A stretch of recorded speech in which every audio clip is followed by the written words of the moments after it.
Mercedes had yet another troublesome start of the season, and this time Hamilton has taken a dig towards the sport regulations. In a period in which we're threatened to see a monotonous domination by Red Bull, Mercedes has spoken some strong words towards how the FIA is handling the whole thing and how the new ground floor effect cars are actually behaving on the track. Will this be enough for the FIA to change something before 2026, the timestamp of the new technical shake-up, or will we see another Mercedes-like dominated era from 2014 to 2020? As 2022 started, it became evident that Mercedes, out of all the other teams, will struggle a lot with understanding and finding more performance out of the W13.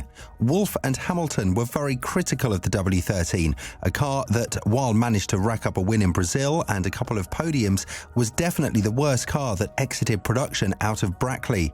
Therefore, the new season saw some shake-ups that were facilitated by Mercedes, with Wolff and Hamilton's propaganda towards the negative effects of porpoising being the main propeller of the floor and diffuser changes. Even with that, Mercedes failed to build a competitive car for the 2023 season, one that, unlike the 2022's Challenger, had too strong of a front end. The W13 had a lot of rear downforce generation, so much to the point of the car aggressively bouncing and hitting the floor every time it was challenged by the track surface or the layout in and out of itself. So, while Mercedes did the necessary changes in terms of bringing back James Allison as the chief technical officer and giving Elliott his old role in the team, it seems like Hamilton feels something else should be done towards ending Red Bull's reign. But before we go into that, let's see what Wolff has to say on this matter, because quite interestingly, it's one of the rare times that these two had different opinions on a matter. Well, they did contradict each other when it comes to the side pod design of the car, but that's in the past, as Mercedes has already committed to the new design of the W14 that will come in Imola.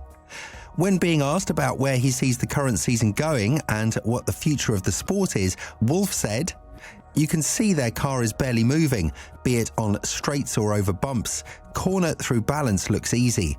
We either have to do a better job, all of us together, to catch them, or change the regulations, and I don't think we should be doing the second one. We just need to win on merit, and that means being more clever than Red Bull." Remember these words, as we'll get back to them later in the video. While Wolff believes that the regulations don't need to be changed, he certainly doesn't agree with the new era of ground floor effects, and it's safe to say he isn't a huge fan of them as well. The Austrian team principal believes that while Red Bull is definitely not part of the problem, as the Austrian squad built a perfect car that is just better than anyone else out there, Wolff has emphasised on the DRS advantage that Red Bull has, saying that if any other team struggles in traffic, then they definitely cannot do nearly as much as Red Bull due to the lowered boost of the open DRS flap. In Baku, we've seen Red Bull pushing the limits of the Formula One sport, as the RB19 was faster than 30 kilometers an hour compared to everyone else with open DRS.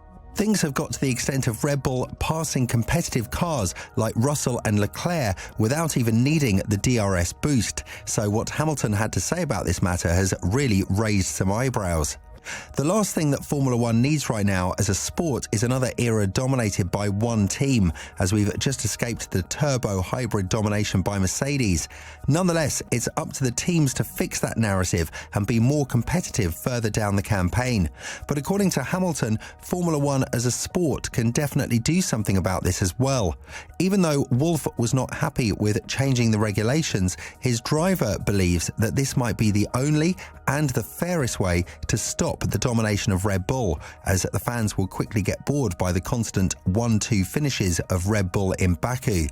When talking about this matter, the 7-time world champion spoke from a fan perspective, and when he was asked about the American market being turned off by the dominance of the Austrian team, he said, "It's not my job to convince people to watch a sport. I mean, I'm not watching it. It's not boring for me. I'm challenged every single day trying to get back to the front, so it's definitely not boring from my perspective. But as a racing fan watching, I can understand, because it's not as much competition as they're perhaps used to with the NFL and the NBA at the moment. That's not my doing." This part of his statement is the one that Formula One fans can actually connect to, relate to, and understand perfectly well. But what Hamilton said next about the F1 rules has really brought into question what his approach is towards the non-competitiveness of the W14 and how it could be fixed. When talking about what he believes should be done prior to 2026, Hamilton said, "I think it's good we're trying new things. I think it's important that we continue to move forward and evolve. The technology has evolved. It's just unfortunate we still see the same sort of gaps between teams. I don't know what the solution is for the future, but I think we're going to have to continue to adapt these regulations moving forwards. Otherwise, it could be the same as it is now for years until 2026, if we don't do a better job, which we're working on doing. I like the cars without bouncing. They're a little bit heavy. I wouldn't say making the car heavy is a good idea. That's about it." Now, it's true that the sport has evolved a lot, and the new market that they found in the USA has expanded the horizons of it to its fullest potential. But in times where sky's the limit for the growth of the most elitist racing competition, a boredom-filled season will definitely kill the new audience, and we would end up with what we had prior to 2019, a fandom based more or less in Europe and in the places where the caravan actually races. Nonetheless, asking the FIA to adapt the rules has been Mercedes' go-to ever since they found themselves stuck behind Red Bull and Ferrari. And now that Aston Martin has proven to them that it's all about the design, Mercedes found themselves in a very sticky situation. Hamilton's words will definitely not sit well with every fan of the sport, because it's the last thing that Mercedes needs to admit right now, that they got it wrong, and they may not be as competitive as we'd think. Another blow to their championship aspirations in 2023 is Wolff's statement on the ever-awaiting upgrade in Imola, one that's supposed to propel Mercedes on the podium. But according to Wolff, what he needs to do in situations like this is manage everyone's expectations, because it's not like they'll win races straight off the bat with the new design of the W14. When talking about this, he said, "Yeah, the target is Imola. We just need to manage everybody's expectations because we're talking so much about that upgrade. We're not going to put it down on the track and then drive circles around Red Bull, but it's going to be a good baseline, I think. If we were completely free, we would bring a different chassis, and so what we have to decide really carefully is what we want to upgrade." Furthermore, Wolff went on to add that Mercedes is now facing some tough times, as he himself had no idea how much a front chassis used to cost back in the days when the teams had blank checks to spend on upgrades. Now that the budget cap limitation has made it nearly impossible for the teams to bring parts of whatever financial nature they'd want, we're seeing that Mercedes are indeed struggling to understand how an F1 car should perform under strict regulations, which will affect the development rate of the W14 in a huge way. To top that off, Hamilton's recent statement about how the FIA should further adapt the rules only goes to point towards Mercedes' biggest fear.